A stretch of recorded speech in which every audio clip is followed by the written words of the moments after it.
রাষ্ট্র পরিচালনা করা ওখানে ইসলাম মোতাবেক করতে গেলে ভয় পায়, কোন না কোন বালা মুসিবত নাজিল হয় কে জানে।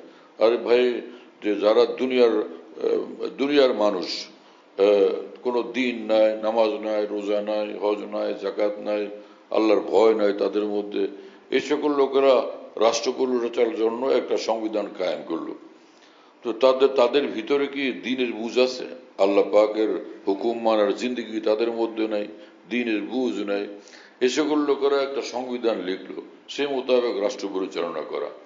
আর সমগ্র মানুষদেরকে যে আল্লাহ সৃষ্টি করলেন, যিনি তাদের অতীত এবং বর্তমান, ভবিষ্যৎ এবং তাদের কল্যাণ অকল্যাণ, মঙ্গল অমঙ্গল, তাদের সফলতা এবং ব্যর্থতা কোন পথে, এগুলি শতভাগ একদম নিখুঁতভাবে জানেন।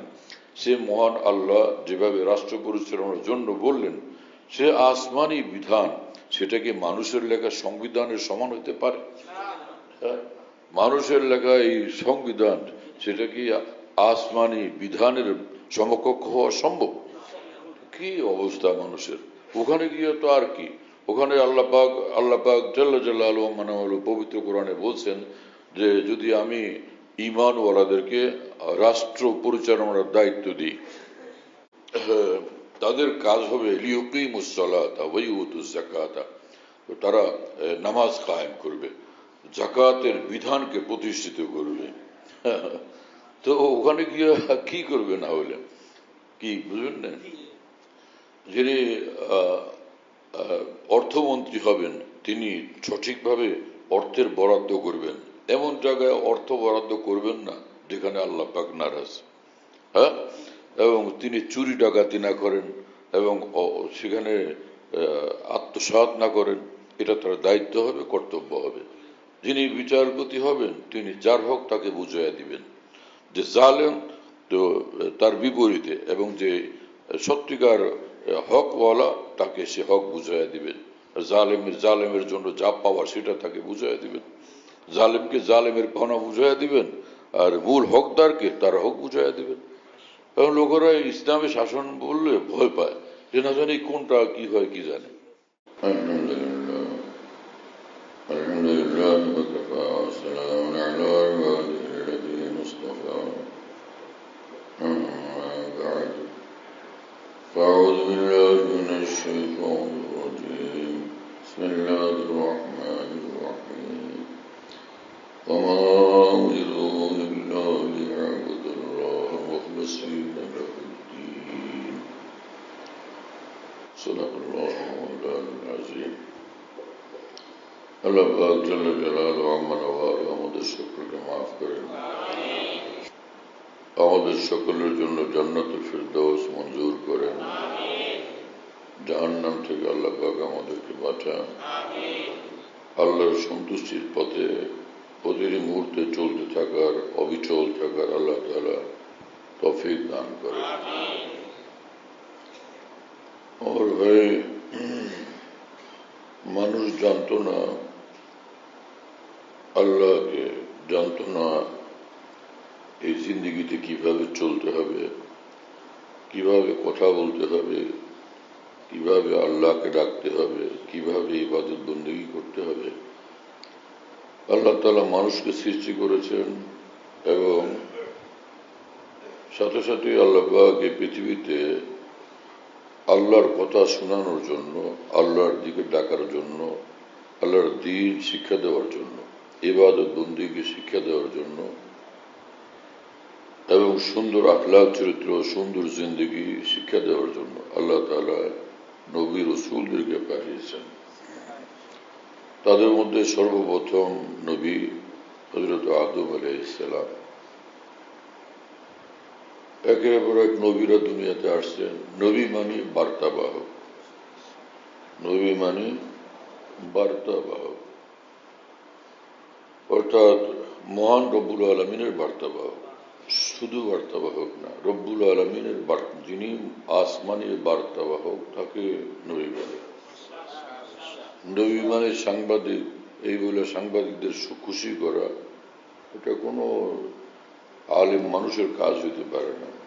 হ্যাঁ, দ্বীনের বুঝ যার আছে সেই কাজ করতে পারে না, যে নবীকে সাংবাদিকের সমান বলে দেওয়া কত বড় নিচু কথা এবং বেবুজ কথা। আল্লাহ তাআলা এই মানুষগুলোকে তওবা করার তৌফিক দেন, গোমরাহির রাস্তা ত্যাগ করে হক কবুলের তৌফিক দান করেন। নবীকে কেউ বলতেছে যে তিনি ছাগলের রাখাল, নাউজুবিল্লাহ। এই মানুষগুলো কিছু পড়াশোনা করলেও আদব শিখে নেই, দিন শিখে নেই, দিনের জ্ঞান অর্জন করে নেই, দিনের সমাজ বলতে কিছুই নেই। এর কারণ হলো ওলামায়ে হক থেকে এরা দূরে, এবং যাদের মধ্যে আদব আছে সে আউলিয়া উম্মত থেকে দূরে। দিন তো পুরোটা আদব, আল্লাহ পাকের আদব, রাসূলুল্লাহ সাল্লাল্লাহু আলাইহি ওয়াসাল্লামের আদব, আসমানি কিতাবের আদব এবং ফেরেশতাদের আদব, বড়দের এবং সম্মানিতদের আদব। দিন তো পুরোটা আদবের নাম। যে আদব শিখে নেই সে দিন শিখে নেই, এবং যে আদব শিখে নেই সে হলো আসল এতিম। বাপ না থাকলে তাকে এতিম বলে। বড় এতিম ওই মানুষ যে আদব শিখে নেই। বেয়াদব মানুষ হলো বড় এতিম, তার মধ্যে আসল জিনিসই নাই। এজন্য উম্মতকে উচিত যে উম্মতের কর্তব্য হলো ওলামায়ে হক, ওলামায়ে রব্বানিনকে চেনা এবং তাদের পথে চলা। দুই কথা মুখস্থ করলেই তাকে ফলো করতে হবে এটা সহি না। যাদের মধ্যে সহি ইলম আছে, সহি দ্বীনের বুঝ আছে, সহি দ্বীনের আমল আছে, সেই পথে অবিচল জিন্দেগি আছে, সেটা সেই আলেমী দ্বীনদের ফলো করা চাই, তাদেরকে অনুসরণ করা চাই। আল্লাহ পাক জাল্লা জালালুহু ওয়া আম্মা নওয়ালুহুর আসমানি মহান বার্তাবাহক আম্বিয়া কেরাম আলাইহিস সালাতু ওয়াস সালাম, তাদেরকে নবী বলে এবং রাসূল বলে। রসুল তাকে বলা হয় যিনি আসমানি আল্লাহ পাকের পয়গাম বাহক, বার্তাবাহক, এর সাথে তার কাছে আল্লাহ পাকের নিকট থেকে আসমানি কিতাবও অবতীর্ণ হয়েছে। আর নবী এই রসুলকেও বলে, আর নবী এইরকম জনকেও বলা হয়, এইরকম মানুষকে বলা হয় যার নিকট আসমান থেকে ওহী আসতো, আসমানি পয়গাম আসতো, কিন্তু তাকে কোনো কিতাব দেওয়া হয়নি। বরং পূর্ববর্তী কোন নবী তার যার উপর কিতাব আসছিল, কোন রাসূল যার উপর কিতাব আসছিল, সেই কিতাবের বিষয়গুলো প্রচার করা তার দায়িত্ব ছিল, সেগুলোকে প্রচার এবং প্রতিষ্ঠা করা তার দায়িত্ব ছিল। তো তাকে নবী বলা হয়। রসুলকে নবীও বলা হয়। রসুল হলেন যিনি আসমানি বার্তাবাহক এবং কিতাব বাহক, একসঙ্গে দুই জিনিস ছিল, তখন তাকে রসুল বলা হয়। তো নবী রসুলগণ দুনিয়াতে আসছেন, তারা আসমানি ইলম বহনকারী, আসমানি পয়গাম বহনকারী, যার মানে আল্লাহ পাকের কথা কি, উপদেশ কি, হুকুম আহকাম কি, আল্লাহ পাকের আদেশ কি, নিষেধ কি, আল্লাহ পাকের পছন্দ কি, অপছন্দ কি, এই বিষয়গুলো যা মহান আল্লাহর তরফ থেকে আসতো, তো নবীগণ সেগুলো পৌঁছায় দিতেন ঠিকভাবে মানুষের কাছে, এই উম্মত, নিজের উম্মতের কাছে। আর এই মহান আসমানি পয়গাম আসতো জিবরিল আমিনের মাধ্যমে। জিবরিল আমিন একমাত্র জিবরিল আমিনের মাধ্যমে আসতো, অন্য কোনো ফেরেশতা মূল বার্তাবাহক নন, বরং একমাত্র জিবরিল আমিনই প্রধান বার্তাবাহক। আর বাকি অসংখ্য ফেরেশতা, হাজার হাজার ফেরেশতা তার সঙ্গে থাকতেন, সে মহান আল্লাহ পাকের পয়গামী বার্তার সম্মানের জন্য, একরামের জন্য। এত বড় ভারী পয়গাম নিয়ে যাওয়া হচ্ছে যে পৃথিবীতে এক দেশের রাষ্ট্রপ্রধানের বার্তা, পয়গাম বা কোনো চিঠিপত্র অন্য কোনো দেশের বাদশাহের নিকট, রাষ্ট্রপ্রধানের নিকট নিয়ে গেলে একজনই নিয়ে যান না, তার সঙ্গে মূল একজন থাকেন, তার সঙ্গে অনেকেই থাকেন। তো যারা থাকেন তারা এই দেশের মানুষ। আর যারা আল্লাহর নিকট থেকে আসমানি পয়গাম নিয়ে আসতেন, প্রধানত জিবরিল আমিন, সমস্ত ফেরেশতাদের তিনি প্রধান, আর তার সঙ্গে থাকতেন আসমানি ফেরেশতারা। কোন দেশের মানুষের না, আসমানি ফেরেশতারা থাকতেন। সুবহানাল্লাহ ওয়া বিহামদিহি। আল্লাহ পাক জাল্লা জালালুহু ওয়া মানাওয়ালুহু সব নবী রাসূলদের মাধ্যমে মৌলিকভাবে একটা শিক্ষা দিচ্ছেন, যে সেটা হলো তোমরা আমার হও এবং আমার হয়ে বাঁচো, আমার হয়ে মরো। তোমরা সব আমার হও। আমাকে চিনো, জানো, আমাকে মহব্বত করো, ভালোবাসো।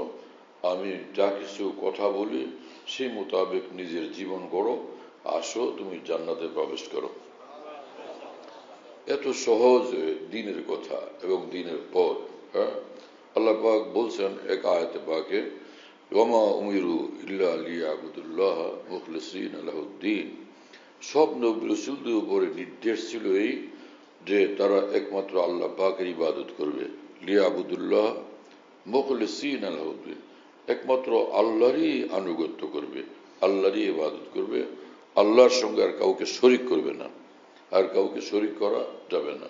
হ্যাঁ, হুনাফা, একদম কোনো শিরক করা যাবে না, সব শিরক থেকে মুক্ত, সর্বরকমের শিরক থেকে মুক্ত। হুনাফা ওয়ায়ুকিমুস সালাহ, এবং পূর্ণাঙ্গভাবে নামাজ কায়েম করবে। ওয়ায়ুতুজ যাকাত, এবং যাকাত দেবে। সব নবী রাসূলদের জমানায় নামাজ ছিল, সব নবী রাসূলদের জমানায় যাকাত ছিল, প্রত্যেক নবীর জমানায় নামাজ, প্রত্যেক নবীর জমানায় যাকাত ছিল। ওয়াযালিকা দীনুল কাইয়্যিম, আল্লাহ পাক বলেন এটা হলো একদম খালেস দিন, সহি দিন, সঠিক দিন। আল্লাহর হইয়া থাকা, আল্লাহর বন্দেগীতে মশগুল থাকা। আল্লাহ তাআলা আমাদেরকে কবুল করেন, তৌফিক দান করেন। তো দিন কায়েম করা, আল্লাহ পাকের দিন কায়েম করা, দিন কি জিনিস আগে বুঝতে হবে। ঈমান এটা দিনের অন্তর্ভুক্ত, ঈমান। তো আমরা যে ঈমান গ্রহণ করলাম তা আল্লাহ পাকের দিন গ্রহণ করলাম না। এবং কোরআনে কারীমে আল্লাহ পাক নামাজকে দিন বলছেন। আল্লাহ পাক পবিত্র কোরআনে বলেন যে কেবলা, বাইতুল্লাহ শরীফকে কেবলা নির্ধারণ করার আগে যারা নাকি বাইতুল মাকদাসের দিকে মোতাওয়াজ্জিহ হয়ে নামাজ পড়ছিল, তো তারা তো আগেই চলে গেছেন দুনিয়া থেকে। তো তোমরা যে নতুন কেবলা পাইলা এটা মনে করো না যে তাদের যে দিন ছিল সেটা আমি গ্রহণ করি নাই, সেই দিন তাদের নষ্ট হয়ে গেছে। আল্লাহ তাআলা পবিত্র কোরআনে বলেন, মা কান আল্লাহ লিইউযিয়া ঈমানাকুম আয় সালাতাকুম। এখানে আল্লাহ পাক নামাজ যেটা দিন সেটাকে ঈমান বলছেন। তো নামাজ ও ঈমান, নামাজ ও দিন। তো ওখানে তাদের দিন কি, এটা হলো নামাজ। তাদের নামাজগুলোকে বাতিল করে দেবেন, এটা কিভাবে হইতে পারে?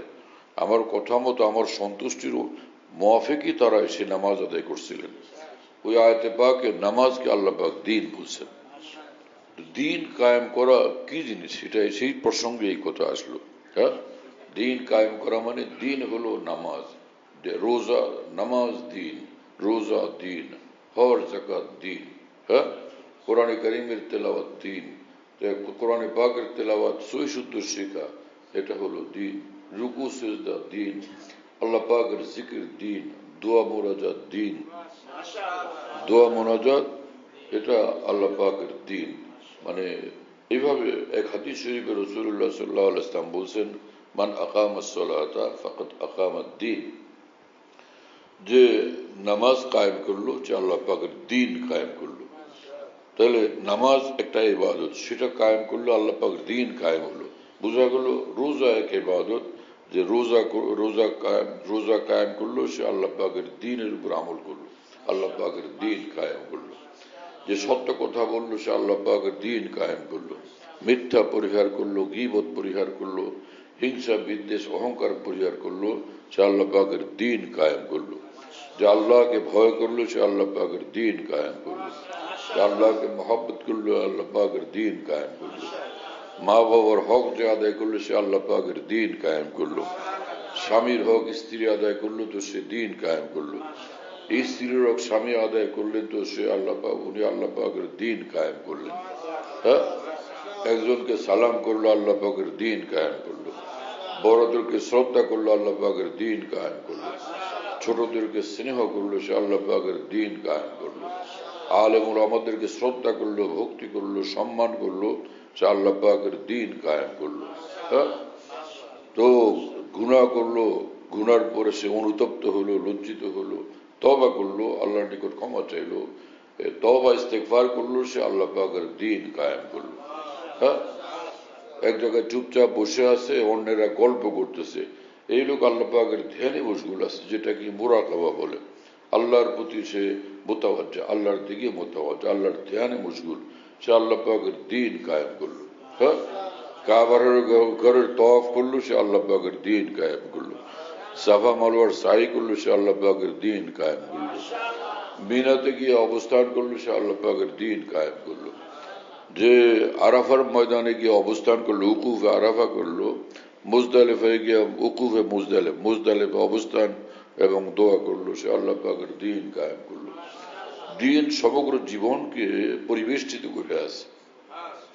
প্রতিটি মুহূর্তের মধ্যে বান্দা থাকবে দিনের উপরে, দিনের মধ্যে, দিনের বাইরে থাকতে পারবে না, দিনের ভিতরে থাকবে। তো আল্লাহ পাকের দিন তার সমগ্র জীবনকে পরিবেষ্টিত করে আছে। হ্যাঁ, তার নামাজ এটা আল্লাহ পাকের দিন, তার পরিবার পরিজনের হক আদায় করা এটা আল্লাহ পাকের দিন, কারো উপর জুলুম না করা এটা আল্লাহ পাকের দিন, এবং সকলের সঙ্গে ইনসাফ করা, ন্যায় পরায়ণতা, ন্যায় এবং ইনসাফ মানুষের প্রতি করা, সেটা হচ্ছে আল্লাহ পাকের দিন। জুলুম না করা আল্লাহ পাকের দিন, যার হক তাকে বুঝাইয়া দেওয়া, আমানত হেফাজত করা, এটাও আল্লাহ পাকের দিন। লা ঈমান লিমান লা আমানাত লা ওয়ালা দীন লিমান লা আহদ লা। রাসূলুল্লাহ সাল্লাল্লাহু আলাইহি ওয়াসাল্লাম বলেন যে আমানত রক্ষা করে নাই, তার মধ্যে ঈমানের শূন্যতা। যে আমানত রক্ষা করলো না, আমানত হেফাজত করলো না, তার মধ্যে ঈমানের শূন্যতা। আর যে অঙ্গীকার ভঙ্গ করলো, ওয়াদা অঙ্গীকার করলো, চুক্তি করলো, সেটাকে সে নষ্ট করলো, ভঙ্গ করলো, রক্ষা করলো না, সে আল্লাহ পাকের দিন ভঙ্গ করলো, আল্লাহ পাকের দিন থেকে সে নিজেকে বিচ্ছিন্ন করলো।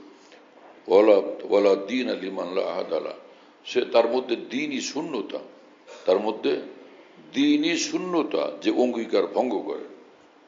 কথা বুঝতেছেন প্রিয় বন্ধুরা? তো রাসূলুল্লাহ সাল্লাল্লাহু আলাইহি ওয়াসাল্লাম বললেন, মান আকামাস সালাতা ফাকাদ আকামাদ দ্বীন, যে ব্যক্তি নামাজ কায়েম করলো, সে আল্লাহ পাকের দিন কায়েম করলো। ওমান তারাকা সালাতা ফাকাদ হাদামাদ দ্বীন, যে নামাজ ত্যাগ করলো, সে আল্লাহ পাকের দিনকে ধ্বংস করলো। তো নামাজ ত্যাগ করলে দিন ধ্বংস হয়, তাহলে নামাজ কায়েম করা কি জিনিস? আল্লাহ পাক নামাজ কায়েম করলে সে আল্লাহ পাকের দিন কায়েম হলো। হ্যাঁ, তবে দিন হলো মানুষের ব্যক্তি জীবনে দিন আছে, অর্থাৎ একটা ব্যক্তির সাথে আল্লাহর যে হুকুমগুলো একটা ব্যক্তি পর্যন্ত, সেগুলোকে পালন করা, সেটা আল্লাহ পাকের দিন। আবার একটা পরিবারের মধ্যে পরিবার পরিজনের প্রতি যে হক, দায়িত্ব, কর্তব্য, সেগুলো পালন করা, সেটা পারিবারিক জীবনে আল্লাহ পাকের দিন। আর সমাজের মানুষের মধ্যে বসবাস করলে সেই সমাজের মানুষের প্রতি যে দায়িত্ব, কর্তব্য ইসলাম কর্তৃক নির্ধারিত, আল্লাহ রসুল কর্তৃক নির্ধারিত, সে সমাজের মানুষের প্রতি সেই দায়িত্ব, কর্তব্য সমূহ পালন করলে সমাজের মধ্যে সে আল্লাহ পাকের দিন কায়েম করলো। হ্যাঁ, এবং এইভাবে লেনদেন করতে গেলে সেখানে আল্লাহ পাকের দিন মোতাবেক লেনদেন করতে হবে। বেচা এবং কিনা, যে কোনো লেনদেন করা আল্লাহ পাকের দিন মোতাবেক করতে হবে। তো অর্থনৈতিক জীবনে সে আল্লাহ পাকের দিন কায়েম করলো। লেনদেনের জগতে, অর্থনৈতিক জীবনে, অর্থনৈতিক ক্ষেত্রে আল্লাহ পাকের দিন কায়েম করলো। এভাবে সে রাজনীতি করে, মাঠে ময়দানে বা যেখানেই করুক। তো রাষ্ট্রীয় বিষয়াদির ক্ষেত্রে যে সকল করণীয় কর্তব্য, সেগুলোর ক্ষেত্রে আল্লাহর দিনের কথা সে বলে, দিনের কথা সে প্রচার করে, দিনের কথা সে পৌঁছায়। তো রাজনৈতিক জীবনে সে আল্লাহ পাকের দিন কায়েম করলো। এভাবে মানুষের মন গড়া বিধান মোতাবেক তো দেশ পরিচালনার না, যেখানে মানুষ দেশ পরিচালনা, ঘর পরিচালনা করবে, নিজেকে পরিচালনা করবে আল্লাহ পাকের দিন মোতাবেক। আবার নিজের সন্তানাদি, পরিবার পরিজনকে পরিচালনা করবে আল্লাহ পাকের দিন মোতাবেক। এটা পারিবারিক জীবনে আল্লাহ পাকের দিন কায়েম করলো সে। এইভাবে সমাজ জীবনে যেখানে আল্লাহ পাকের দিন আছে, সেক্ষেত্রে সে আল্লাহ পাকের দিন মোতাবেক সামাজিক জীবন পরিচালনা করলো। একজনকে দেখলে সালাম করে, এটা সামাজিক জীবনে তার দিন। একজনকে দেখলে বয়সে বড়কে দেখলে সম্মান করে, এটা আল্লাহ পাকের দিন কায়েম করলো। এভাবে আলেম ওলামাদেরকে দেখলে সে শ্রদ্ধা প্রদর্শন করে, আল্লাহ পাকের দিন কায়েম করলো। মা বাবার সঙ্গে কখনো বেয়াদবি করে না, উস্তাদের সঙ্গে বেয়াদবি করে না, আলেম ওলামাদের সঙ্গে বেয়াদবি করে না, নবী রসুলদের যারা নায়েব রসুলদের সঙ্গে বেয়াদবি করে না, এটা আল্লাহ পাকের দ্বীন কায়েম করলো। এটা সামাজিক জীবনে আল্লাহ পাকের দ্বীন কায়েম করলো। এইভাবে সে যখন রাষ্ট্রের পরিচালক, প্রশাসনের পরিচালক, সেখানে সে আল্লাহ পাকের দ্বীন মোতাবেক চলবে এবং সব কাজকর্ম সম্পাদন করবে। সেখানে কি করবে? ইনসাফ কায়েম করবে। যে রাষ্ট্র পরিচালনা করা, ওখানে ইসলাম মোতাবেক করতে গেলে ভয় পায়, কোন না কোন বালা মুসিবত নাজিল হয় কে জানে। আরে ভাই, যে যারা দুনিয়ার মানুষ, কোনো দিন নাই, নামাজ নাই, রোজা নাই, হজ নাই, জাকাত নাই, আল্লাহর ভয় নাই তাদের মধ্যে, এই সকল লোকেরা রাষ্ট্র পরিচালনার জন্য একটা সংবিধান কায়েম করলো। তো তাদের ভিতরে কি দ্বীনের বুঝ আছে? আল্লাহ পাকের হুকুম মানার জিন্দেগি তাদের মধ্যে নাই, দ্বীনের বুঝ নাই। এ সকল লোকেরা একটা সংবিধান লিখলো, সে মোতাবেক রাষ্ট্র পরিচালনা করা। আর সমগ্র মানুষদেরকে যে আল্লাহ সৃষ্টি করলেন, যিনি তাদের অতীত এবং বর্তমান, ভবিষ্যৎ এবং তাদের কল্যাণ অকল্যাণ, মঙ্গল অমঙ্গল, তাদের সফলতা এবং ব্যর্থতা কোন পথে, এগুলি শতভাগ একদম নিখুঁতভাবে জানেন। সে মহান আল্লাহ যেভাবে রাষ্ট্র পরিচালনার জন্য বললেন, সে আসমানি বিধান, সেটাকে মানুষের লেখা সংবিধানের সমান হতে পারে? মানুষের লেখা এই সংবিধান, সেটা কি আসমানি বিধানের সমকক্ষ হওয়া সম্ভব? কি অবস্থা মানুষের! ওখানে গিয়ে তো আর কি, ওখানে আল্লাহ পাক জাল্লা জালালুহু মানাহু পবিত্র কোরআনে বলছেন যে যদি আমি ঈমানওয়ালাদেরকে রাষ্ট্র পরিচালনার দায়িত্ব দিই,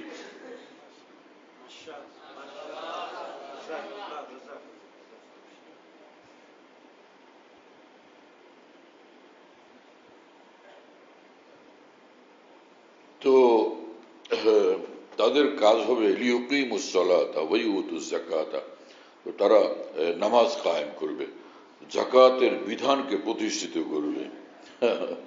তো ওখানে গিয়ে কি করবে না হলে? কি বুঝবেন না? যিনি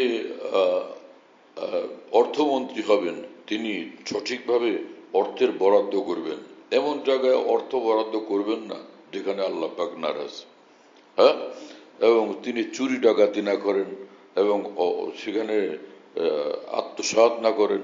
এটা তার দায়িত্ব হবে, কর্তব্য হবে। যিনি বিচারপতি হবেন, তিনি যার হক তাকে বুঝাইয়া দিবেন। যে জালেম, তো তার বিপরীতে, এবং যে সত্যিকার হকওয়ালা, তাকে সে হক বুঝাইয়া দিবেন। জালেমের জন্য যা পাওয়া সেটা তাকে বুঝাইয়া দিবেন। জালেমকে জালেমের পাওনা বুঝাইয়া দিবেন, আর মূল হকদারকে তার হক বুঝাইয়া দিবেন। কারণ লোকেরা ইসলামী শাসন বললে ভয় পায়, যে না জানি কোনটা কি হয় কি জানে। হ্যাঁ, আর হলো যে চুরি করলে হাত কাটা যাবে। তো রসুল্লাহ সাল্লাহ আসলামের জমানায় কয় হাজার লোকের হাত কাটা গেছিল, এটা তো একটা জানার বিষয়। রসুল সাল্লাহ আসলামের জমানায় যে ডাকাতি করলে সেখানে বিভিন্ন শাস্তি, তার মধ্যে একটা মৃত্যুদণ্ড হইতে পারে। তো কয় হাজার মানুষকে মৃত্যুদণ্ড দেওয়া হয়েছিল, এমনটা কি হয়েছিল? আবু বকর সিদ্দিক রাদিয়াল্লাহু জমানায় কয় হাজার লোকের, কয় লাখ লোকের হাত কাটা হয়েছিল, কয় লাখ লোকের মৃত্যুদণ্ড দেওয়া হয়েছিল। জিনা বিচারে যদি প্রমাণিত হয় তখন তার জন্য শাস্তি আছে, প্রমাণিত হইলে না। তো সেই প্রমাণিত হওয়ার জন্য 4 জন সাক্ষী লাগে, যে জিনা সংগঠন, সেই লোক জিনাতে লিপ্ত হয়েছিল, আমরা 4 জন সাক্ষী। একজন কম হলে কিন্তু আর ওই শাস্তি প্রযোজ্য না, ওই শাস্তি হবে না। তো কোনো জিনা ব্যভিচারের জন্য এরকম 4 জন সাক্ষী কি রেডি হয় কোনো জায়গাতে? তা আল্লাহ পাক বিধান তো দিয়ে দিচ্ছেন এমন, যেটা শুনলে মানুষ ভয় পাবে। কিন্তু বাস্তবে দেখা গেল যে এরকম একটা ঘটনা যদি ঘটে, তো লক্ষ লক্ষ মানুষ, কোটি কোটি মানুষ তখন হেদায়েত প্রাপ্ত হবে, আল্লাহর ভয় তার মধ্যে পয়দা হবে। এভাবে সামাজিক জীবনে সুবিচার প্রতিষ্ঠিত হবে। আর এখন তো মানুষ দিন রাত মানুষকে মারতেছে। হ্যাঁ, এরপরে পৃথিবীর অনেক সরকার এরকম আমাদের সামনে পৃথিবীতে আসছে, যে সরকারের পক্ষ থেকে লক্ষ লক্ষ মানুষকে হত্যা করা হয়েছে। যেমন সিরিয়াতে, হ্যাঁ, সরকারের তরফ থেকে লক্ষ লক্ষ মানুষকে হত্যা করা হয়েছে, বেসুমার মানুষকে হত্যা করা হয়েছে। এখন পর্যন্ত গণকবর সেখানে আবিষ্কার হচ্ছে। কথা বুঝতেছেন প্রিয় বন্ধুরা? তো রাষ্ট্রীয়ভাবে আল্লাহ পাকের হুকুম, আল্লাহ পাকের পছন্দ কায়েম হওয়া, আল্লাহ পাকের সন্তুষ্টি কায়েম হওয়া, আল্লাহ পাকের বিধান কায়েম হওয়া, সেটা পছন্দ লাগে না। পছন্দ হয় এরা এসে যা মন চায় তাই করুক, মারলে মারুক, কাটলে কাটুক, জুলুম করলে করুক, আর যারে মারে মারুক, হত্যা করুক, হ্যাঁ না, আমাদের সমস্যা নেই। কিন্তু ইসলাম যদি রাষ্ট্রীয়ভাবেও ইসলামের বিধান প্রতিষ্ঠিত হয় তাহলে সমস্যা না, সেখানে আরো সুবিধা। রসুল আকরম সাল্লাল্লাহু আলাইহি ওয়াসাল্লামের নিকট দুইজন আসলো দাবি নিয়ে, একটা কেস নিয়ে দুইজন আসছেন। তো দুইজনের মধ্যে একজন মুসলমান, একজন ইহুদি। শুনতেছেন আপনারা? স্বয়ং রসুল্লাহ সাল্লাল্লাহু আলাইহি ওয়াসাল্লামের আদালতের ঘটনা শোনাচ্ছি আপনাদেরকে। তো এটা এই কেসটা হল, এই মোকদ্দমা, এই বিষয়টা হলো একটা জমিন সংক্রান্ত, একটা সম্পত্তি সংক্রান্ত। তো ইহুদি তিনি বললেন যে এটা আমার সম্পত্তি, আমার হক, এবং সেই তার দাবির পক্ষে তিনি দলিল প্রমাণাদি পেশ করলেন, বক্তব্য রাখলেন তার দাবিকে প্রতিষ্ঠিত করার জন্য। আর যিনি মুসলমান তিনি তার বক্তব্য রাখলেন এবং তিনি বললেন যে এটা আমার হক, আমার ন্যায্য হক, এবং তার দাবির পক্ষে, দাবির সপক্ষে তিনিও দলিল প্রমাণাদি পেশ করলেন, বক্তব্য দিলেন, প্রমাণ পেশ করতে চাইলেন। রাসূলুল্লাহ সাল্লাল্লাহু আলাইহি ওয়াসাল্লাম সব কিছু বিস্তারিত ডিটেলস শোনার পর তখন ফয়সালা করলেন যে এই হক হলো ইহুদির। এবং এই ঘটনা কোথায়? মদিনা শরীফে। এই ঘটনা হচ্ছে মদিনা শরীফে।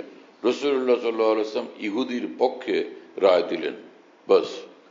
তো এখানে ইসলাম প্রতিষ্ঠিত হওয়ার কারণেই একদম নিশ্চিতভাবে হকদার তারা হক পেয়ে গেলেন, অমুসলিম হওয়া সত্ত্বেও। তাহলে যে রাষ্ট্রীয়ভাবে ইসলাম প্রতিষ্ঠিত হওয়া, এটা কি মানুষের উপর জুলুমের কারণ হলো, না মানুষের প্রতি শতভাগ ইনসাফের পথ খুলে দিল, ইনসাফকে শতভাগ প্রতিষ্ঠিত করলো? দুষ্ট দুরাচাররা গিয়া যা মন চায় তাই করবে। রাষ্ট্রীয় ব্যবস্থাপনায় রাষ্ট্রযন্ত্রকে ব্যবহার করে তো মানুষের উপর জুলুম, অত্যাচার, মানুষ খুন করা, জায়গা জমি দখল করা, তাই না, হাজার হাজার কোটি রাষ্ট্রীয় সম্পদ নষ্ট করা, আত্মসাৎ করা, হাজার হাজার লাখ লাখ কোটি টাকা পয়সা সবকিছু আত্মসাৎ করা, এসব হচ্ছে কিনা পৃথিবীতে? হ্যাঁ, এক দেশে না, ওর দেশে দেশে হচ্ছে এগুলো। এরপরে দেখা যায় প্রেসিডেন্টরা একের পর এক পালায় যেতেছে, রাষ্ট্রপ্রধানরা পৃথিবীর বিভিন্ন দেশে পালায় যেতেছে। এরকম কি নেক কাজ করলেন যে নেক কাজের পুরস্কার স্বরূপ তাদেরকে পালানো লাগতেছে? বলেন ভাই। তো হযরত আবু বকর সিদ্দিক রাদিয়াল্লাহু তাআলা আনহুর কি পালানোর দরকার হয়েছে?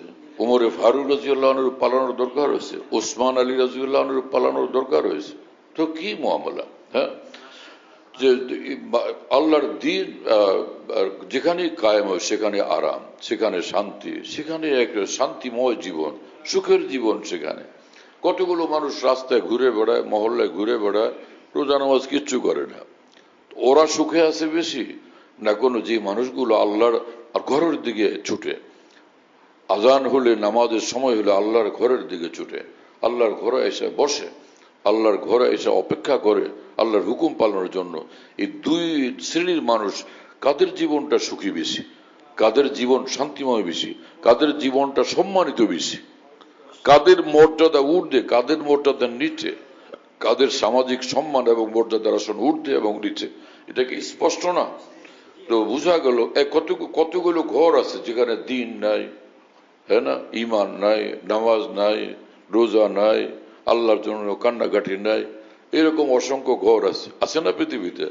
আর ওর পাশাপাশি বহু ঘর আছে এরকম ইমান দ্বারা আবাদ, নামাজ দ্বারা আবাদ, সেজদার দ্বারা আবাদ, আল্লাহ চোখের পানির দ্বারা আবাদ, আল্লাহর মহব্বত ভালোবাসার দ্বারা আবাদ। হ্যাঁ, বিশ্ব নবী, সর্বশ্রেষ্ঠ নবী মুহাম্মদুর রাসূলুল্লাহ সাল্লাল্লাহু আলাইহি ওয়াসাল্লামের সুন্নাহ এবং আদর্শের দ্বারা আবাদ। এই সবগুলো ঘর কি বরাবর? দুই ঘরের মধ্যে কোনো পার্থক্য নাই। এক ঘরের মাটি মহান আল্লাহর কদমে সেজদার দ্বারা ধন্য,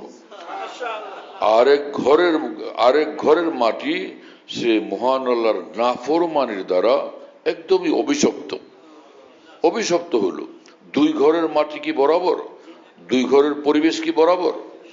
দিন যেখানে কায়েম হবে সেখানেই মজা, সেখানে আরাম, সেখানে শান্তি, এবং সেখানেই সুখের জিন্দেগি।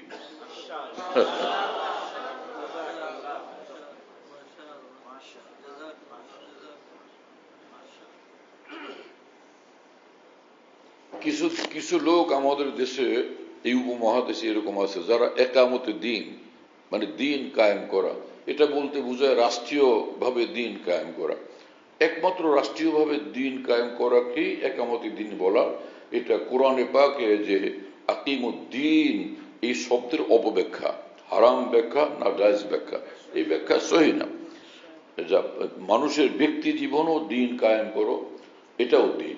সমাজ জীবনে দিন কায়েম করো, এটাও আল্লাহ পাকের হুকুমের অন্তর্ভুক্ত, আকিমুদ্দিনের অন্তর্ভুক্ত। হ্যাঁ, এইভাবে পুরা মানুষের সমগ্র জীবনে দিন কায়েম করা, সব বিষয়ে দিন থাকবে, সেখানে দিন কায়েম করা। আল্লাহ পাক আকিমুদ্দিন বলছেন যে, বা লিউকিমুদ্দিন, এর অর্থ হলো জীবনের সবকিছুতে আল্লাহ পাকের দিনের উপর চলা, দিনের আমলের মধ্যে থাকা। এখানে আরেকটা বিষয়, সেটা হলো সারা বিশ্বে মুসলমানরা দিনের উপর চলে এইভাবে যে নামাজ পড়ে, রোজা রাখে, হজ জাকাত করে।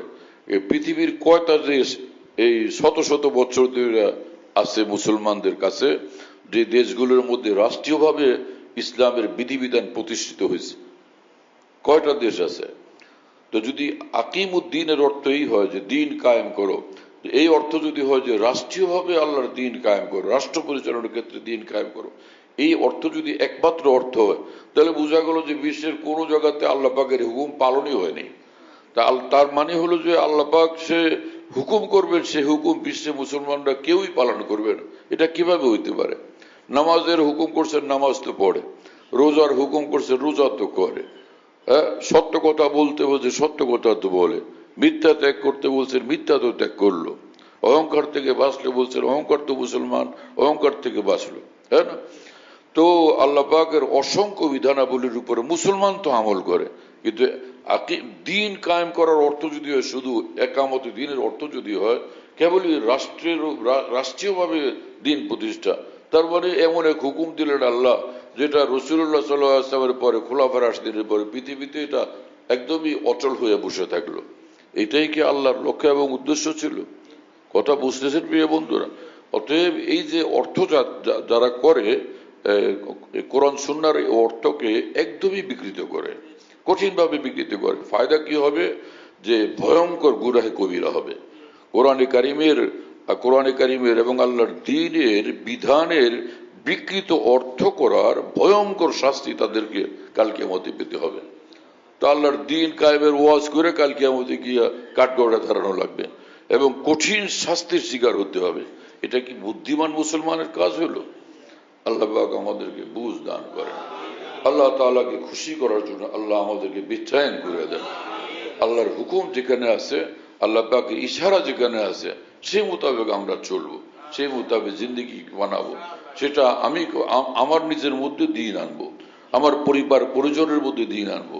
আমার স্ত্রী, আমাদের সন্তানাদি নামাজ বলা হয়, দিন বলা হয়, আল্লাহ বলা হয়, সুন্নাহ বলা হয়। সেজন্য আমরা চেষ্টা করব, ফিকির করবো, সকলেই চেষ্টা করবো ইনশাআল্লাহ। এর ভিতরে কেউ কি বাদ থাকবে যে না আমার সন্তান আল্লাহমুখী না হোক? এরকম কোন মুসলমান হইতে পারে যে চাইবে যে না না না এই দুনিয়ামুখী হোক, আমার সন্তান আল্লাহমুখী না হোক? কোন মুসলমানের কাজ হইতে পারে এটা? তাহলে এই ক্ষেত্রে আমরা গাফেল না থাকি, আমাদের সচেতন হই, দায়িত্বশীল হই, কর্তব্য পরায়ণ হই, যে আমি আল্লাহওয়ালা হই, আমার পরিবার পরিজন, আমার সন্তানাদি সব আল্লাহওয়ালা হয়, কেউ না বাদ যা। আমিও জান্নাতে যাব এবং আমার স্ত্রী সন্তানাদি সকলকে নিয়ে আমরা জান্নাতে যাব। এমনকি কারো চিন্তা থাকতে পারে যে ভাই আমি ইনশাআল্লাহ জান্নাতে যাব, কিন্তু আমার স্ত্রী গেলে যাক, না গেলে না যাক, সন্তানাদি জান্নাতে যাক কিংবা জাহান্নামে যাক, তাতে আমার কি? সেই চিন্তা, সেই দায়িত্ব আমার না। ভাত খাবারের ব্যবস্থা করে দিছি, বাড়িঘর বিল্ডিং বানায় দিছি, আমার দায়িত্ব পালন হয়ে গেছে। বাকি রোজা নামাজ যার যারটা তার ফিকির, হলে হোক জান্নাতে যাবে, না হলে না হোক জাহান্নামে যাবে। কোনো বাবা মা এই কথা চিন্তা করা সম্ভব? তবে এক্ষেত্রে আমরা গাফেল কেন? এক্ষেত্রে আমরা গাফেল কেন? যখন এমন পরিণতি আমরা চাই না, সেই গাফলতির মধ্যে থাকা উচিত না।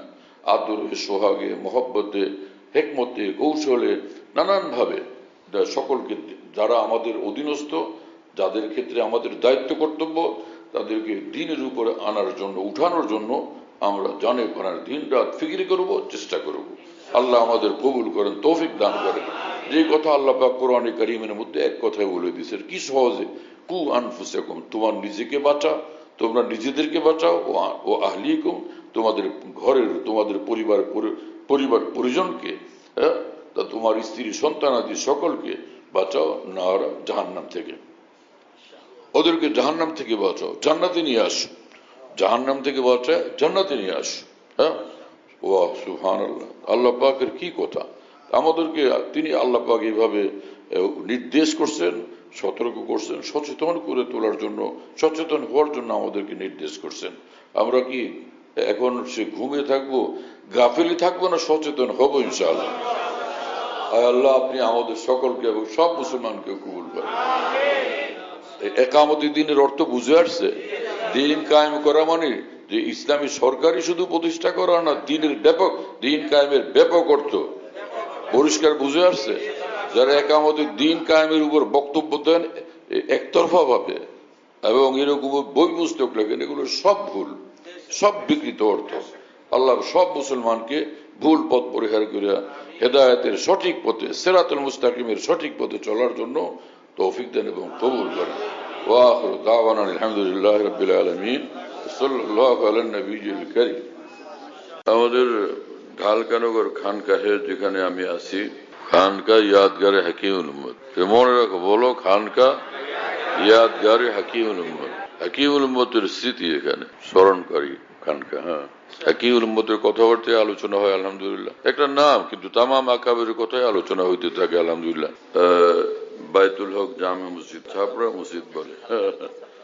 5 তলা বিল্ডিং, ওটার নাম ছাপড়া মসজিদ। সেই পুরানো নাম এটা আছে। তো ছাপড়া মসজিদ, সেখানে মাসিক ইজতেমা হয় প্রত্যেক ইংরেজি মাসের দ্বিতীয় বৃহস্পতিবার। আসর থেকে শুরু হয়, রাত 10টা পর্যন্ত, 10:30 পর্যন্ত হয়। তো ওখানে শরীক হওয়ার জন্য চেষ্টা করবেন ইনশাআল্লাহ। খানকা বিডি এই অ্যাপস, এটা খুলতে পারলে ওর মধ্যে বয়ান, কবিতা, বুকস ইত্যাদি সব একসঙ্গে পাওয়া যায়। খানকা বিডি হলো এরকম, স্পেলিং হলো KHANQAH, এর সঙ্গে লাগালাগি বিডি, খানকা বিডি। এই অ্যাপসটা খুললে ওর ভিতরে বয়ানগুলো পাওয়া যায়। এটা ডাইরেক্ট শোনা যায় কি, এবং ডাইরেক্ট শোনা যায়। হযরতুল্লাহ দামাত বারাকাতুহুর বয়ান, যেখানে বয়ান করেন, সব বয়ান নেটের মাধ্যমে, টেলিগ্রামের মাধ্যমে পাওয়া যাচ্ছে। হযরতুল্লাহ দামাত বারাকাতুহু যখন বয়ান করেন, বয়ানটা আমরা দেশ বিদেশ থেকে, দুনিয়ার যে কোনো জায়গা থেকে আমরা পেতে পারি। এই জন্য মুফতি শহীদুল ইসলাম শাহ হুজুরের নম্বরে যোগাযোগ করবেন, 01715 80 18 69, 80 18 69, 01715 80 18 69। যাতে মনে থাকবে ইনশাল্লাহ সবার। 01715 80 18 69। বলো ভাই, 01715 80 18 69। অনেক সোজা তো ভাই, মাশাআল্লাহ, অনেক সোজা করে দিছে।